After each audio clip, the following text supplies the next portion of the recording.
Hello everybody, I am Ru and this is my cozy corner of booktube, Ru with the Books. A big shout out and thank you to David G for tagging me.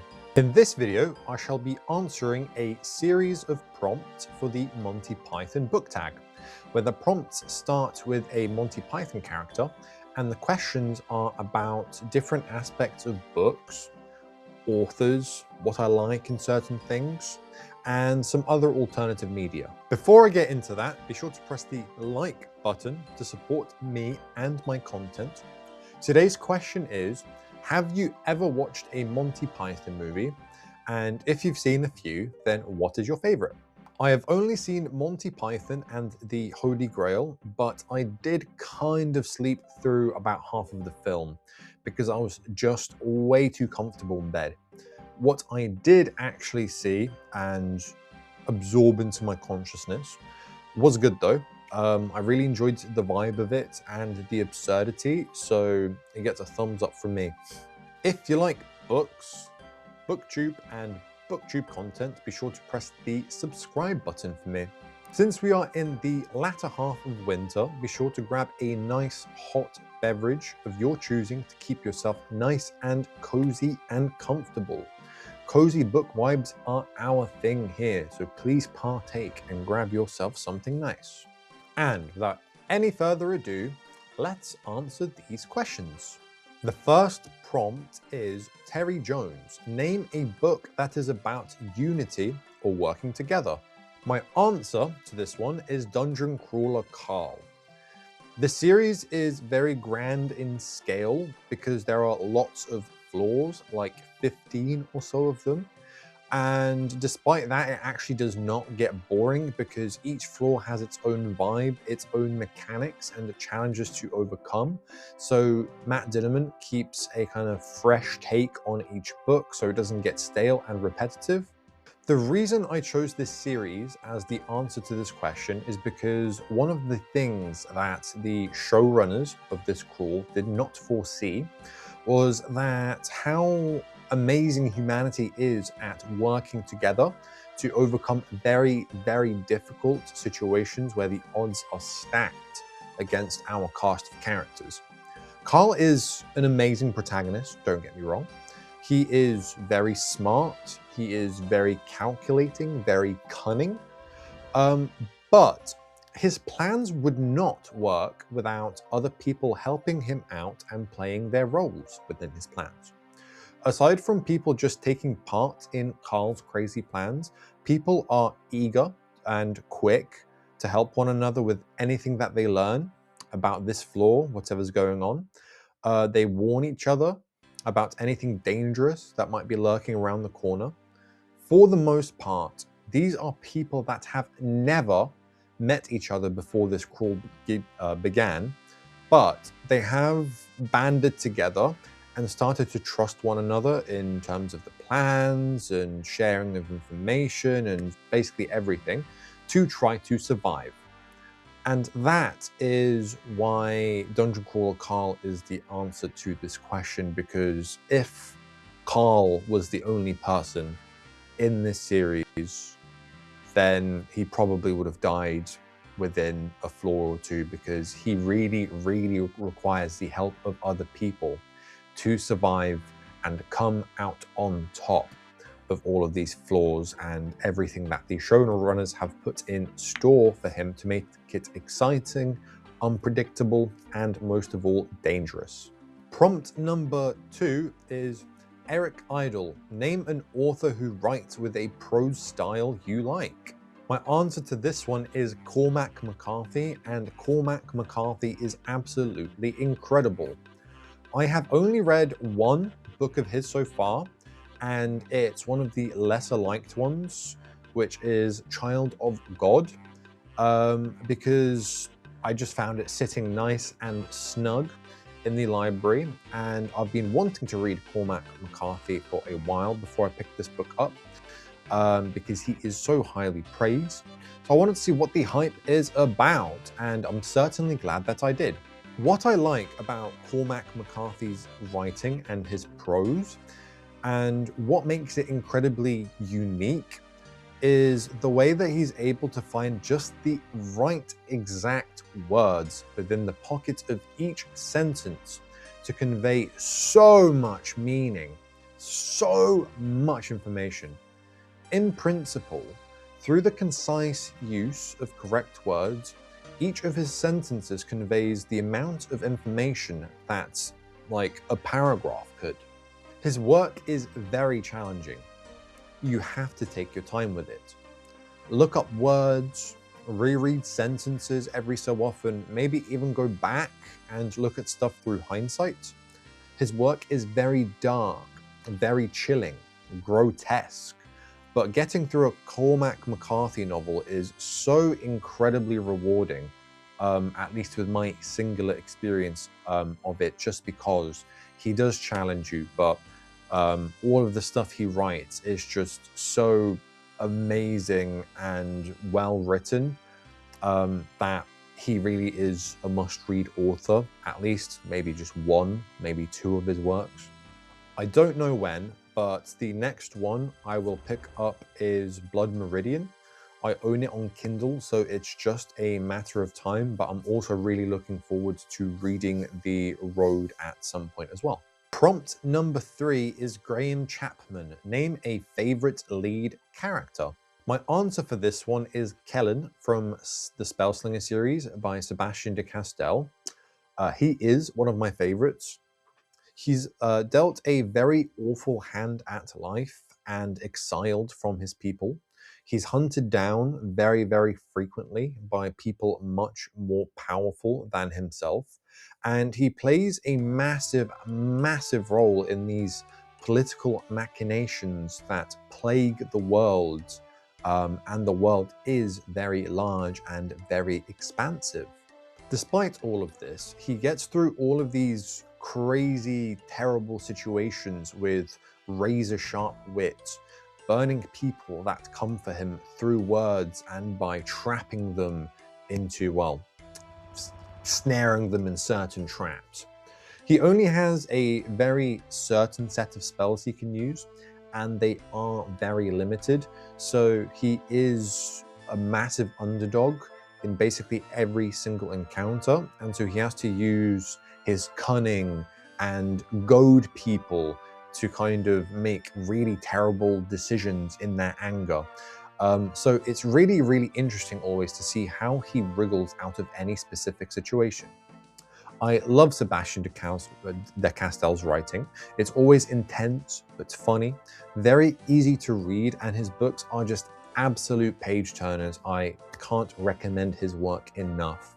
Spellslinger is more young adult, but he's got the Great Coat series, which is more adult. I haven't read it, so I can't speak too much on it.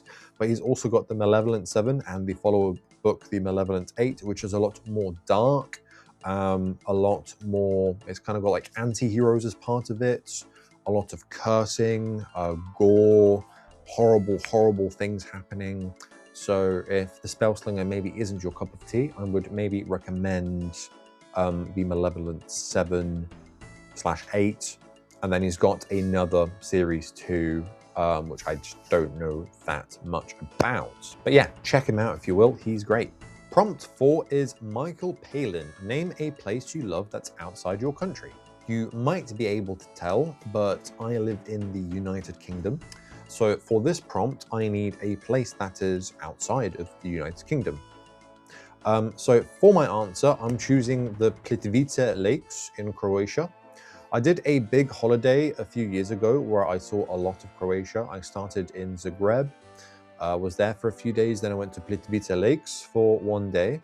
Then I headed to the coast and saw some of the coastal towns before heading to a nice island and then heading back. Anyway, about Plitvice Lakes, which is the actual place I am choosing. It is a national park that has loads of lakes, a few waterfalls, and it is absolutely stunning. I got to stay at a hotel really nearby, so that was sick because it was really easy to get to. But because of how short I was there for, I was just there for one day, I did not get to see it all. I was walking around for a few hours, but there was still more to see. You can take like a boat ride across one of the really, really big lakes and then have another walk across the other side of it. But yeah, regardless, Plitvice Lakes is one of the wonders of the earth, and I would love to go back and just have a nice walk there again because it is amazing. Prompt 5 is Terry Gilliam. Name an animated you feel is underrated.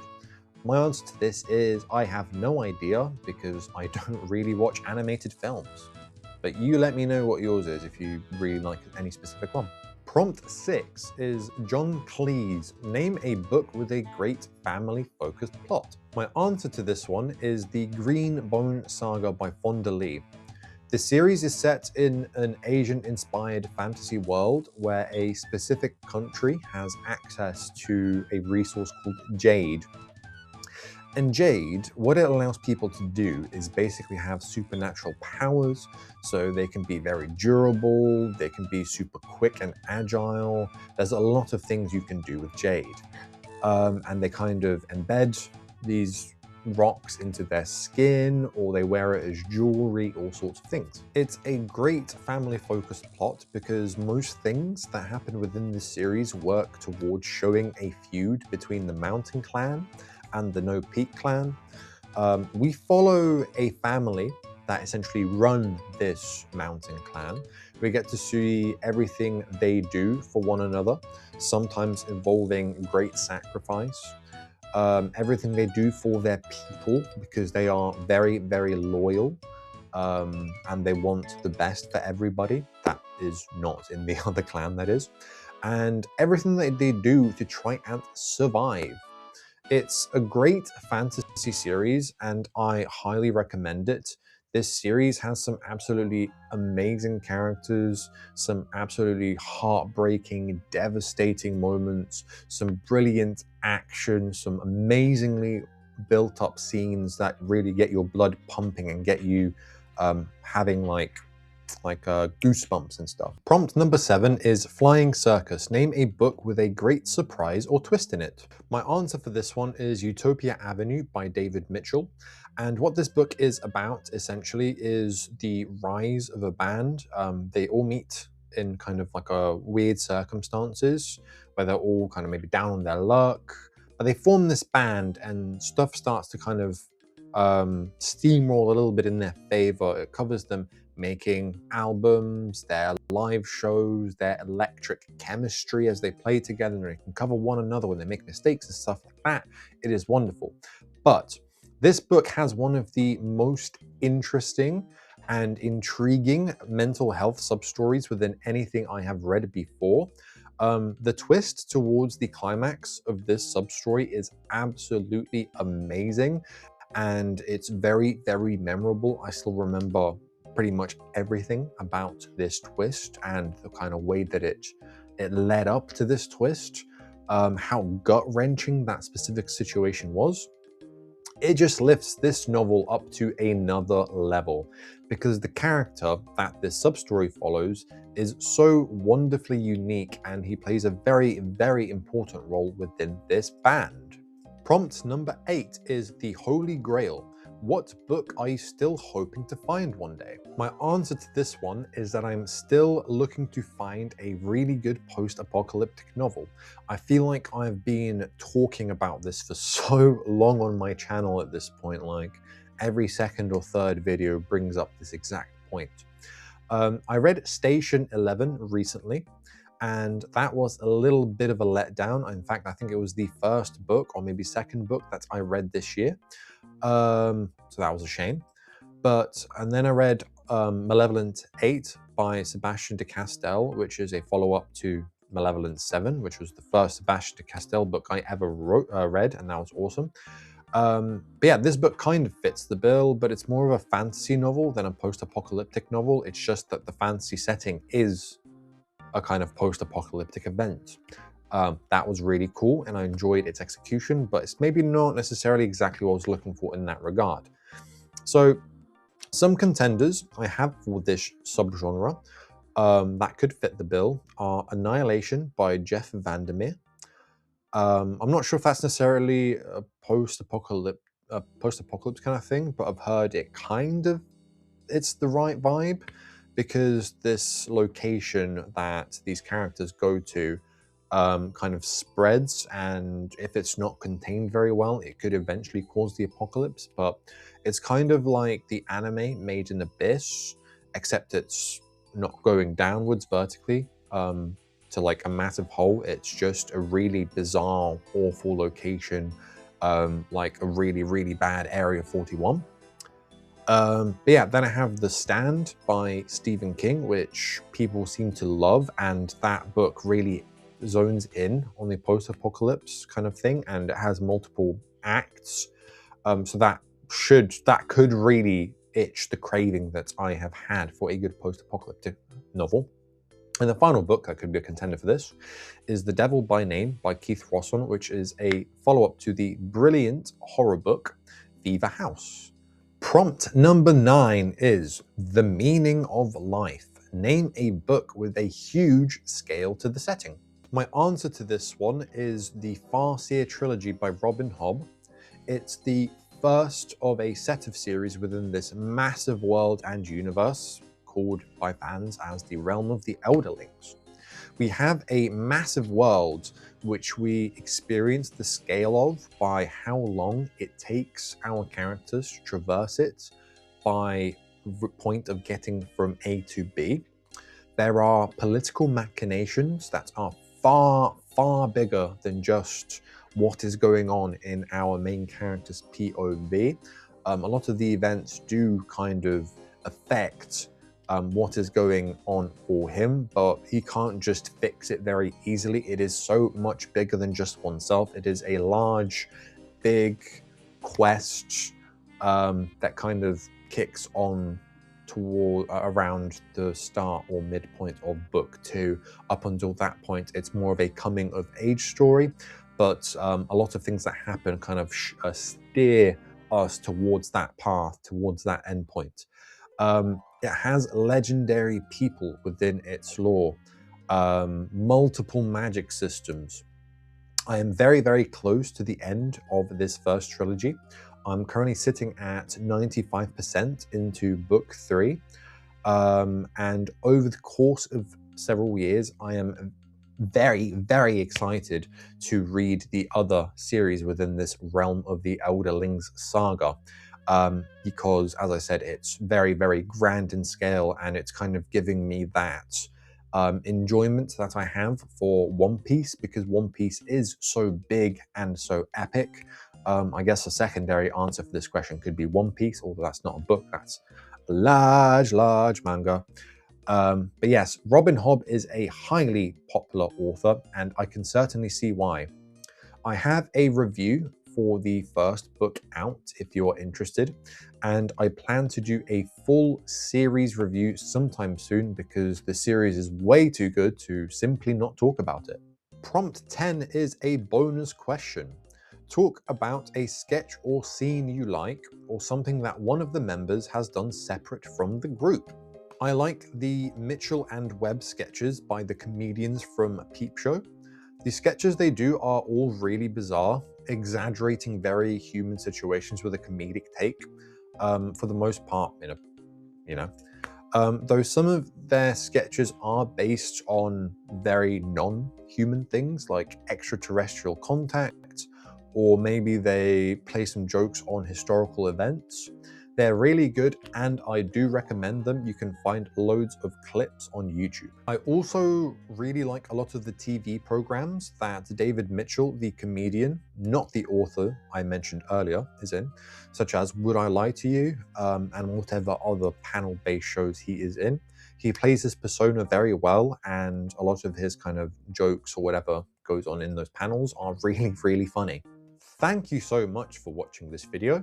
If you made it this far, I hope that you find yourself a nice holy grail today. I'm sure it could do you a lot of good. If you haven't already, be sure to like the video, leave a comment about my answers or today's question. I respond to all of my comments, so I would love to have a chat with you down in the comment section below. I have a few other tag videos up on my channel, so if you like this style of content, you can go ahead and watch more of those if you so wish. I have some social media down in the comments below, such as my Goodreads, my Instagram, my TikTok, and my Storygraph. So if you would like, you can go ahead and connect with me on those. I will connect with you back. Anyway, until next time, Ru out.